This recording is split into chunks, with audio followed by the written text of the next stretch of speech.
Hey everyone, welcome back to Corporate Decoder, the place where we try to make sense of all those boring and confusing corporate filings.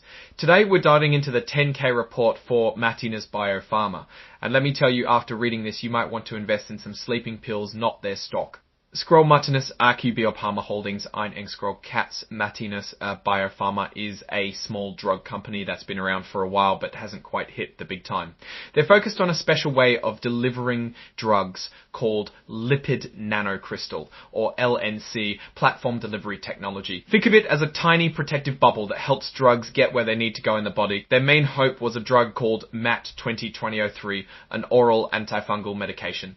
Scroll for Q, the fiscal year ended December 31, 2024 scroll. This report covers the full year of 2024, which, spoiler alert, wasn't their best. In fact, the report expresses some pretty serious doubts about whether the company can even continue to operate in the future. A scroll paused further clinical development of MAT2223 scroll.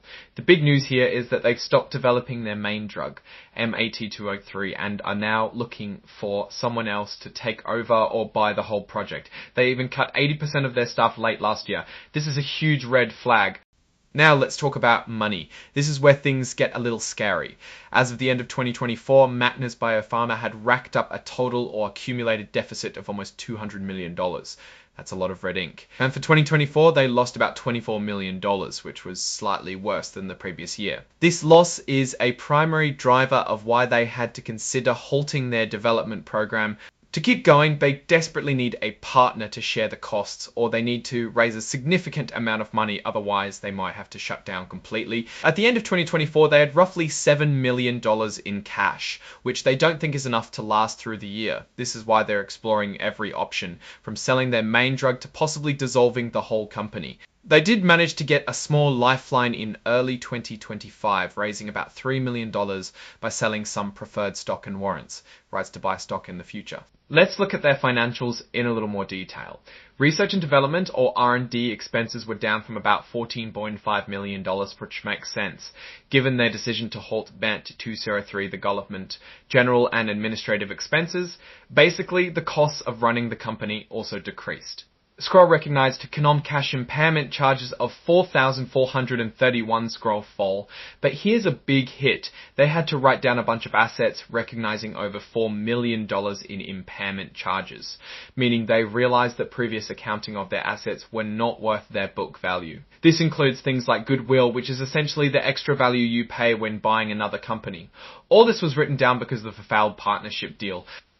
Scroll, the company, implemented an immediate 80% workforce. Scroll, they had to cut a lot of jobs to save money too. All this sounds bad. It's important to remember that the company had to make some tough decisions to maintain a chance of making it to the future.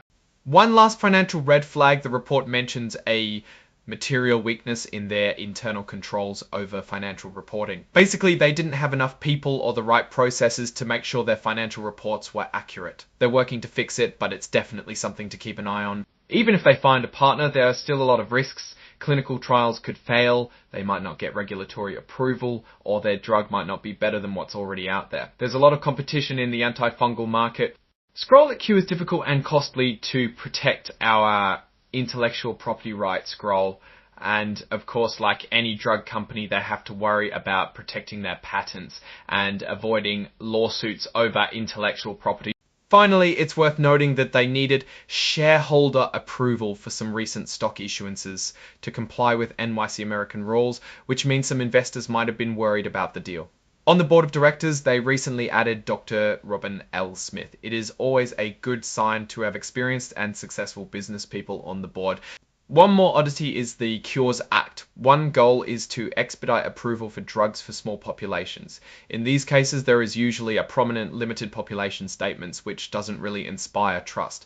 They don't plan to pay dividends anytime soon. This is normal for this type of company, but it's something to keep in mind. The company reports having some pretty major difficulties with reporting its internal controls, which does not look good.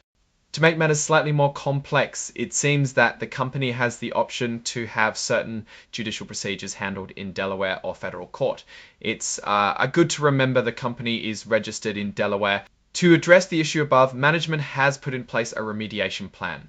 The remediation plan includes, but is not limited to, engagement of additional external accounting resources to assist to me with the preparation and review of the company's annual indefinite-lived assets impairment assessment, meaning it's another expense to add to the pile.